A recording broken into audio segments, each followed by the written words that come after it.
So let's say you've moved house and you've only got one garage. If you could only have one car, say goodbye to your track car, say goodbye to the convertible for the weekend, you need one car for the whole family. Something that's safe, economical, comfortable, reliable, and yet you can still take it to the track and have a great time. Could this be the car? Today we're going to find out. Now I know Hyundai reasonably well. I've been driving this car all week. Mark's not so much an expert on Hyundai. If you want to talk Ferrari or Aston Martin, he's your man. Will this satisfy your needs for a proper sports car? Let's find out, Stuart. But you'll get much better grip past the apex. And I think for a front wheel drive car, it'll really surprise you. Transmission, firmest change as possible, that's it. That's your setting.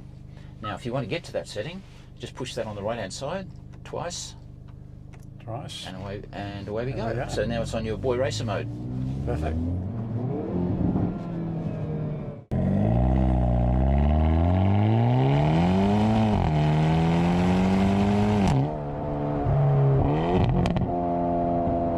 So you like the exhaust note in this car? Yeah, I do. I like, I don't like that annoying sound you get in virtually any small AMG Benz these days. Oh, that. Did you know it's got a push to pass function? They call it NGS, which is N-car grin shift. Grin shift. Silly name. Yeah. If you're cruising along and you suddenly need to take off, you just hit, it's that little button there, one of the 14 buttons on your steering wheel. It'll punch down a few gears, it'll get the revs up, it'll harden up the shifts.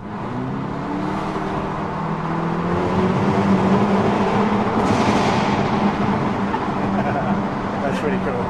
Like the shift lights? I like that. Yeah, the shift lights are good.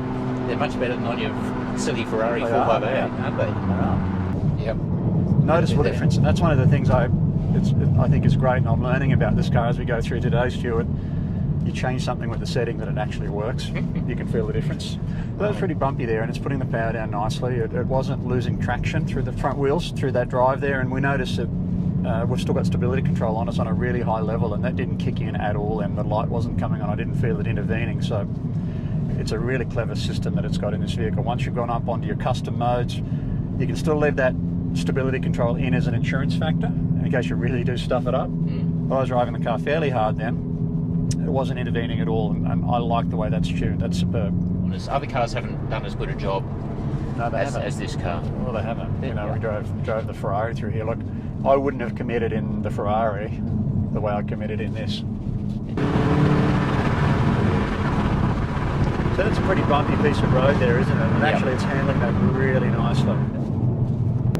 Very little torque steer. Honestly, I think you'd put a lot of people behind the wheel of this car, and if you asked them, is this a front-wheel drive or an all-wheel drive, rear-wheel drive, most people wouldn't even be able to tell the difference. That's how good these front-wheel drive cars are these days, I mean. It's only at really low speed when you're taking off and you get that little bit of axle tramp. I haven't felt that, but I know that is a little bit of an issue with these cars.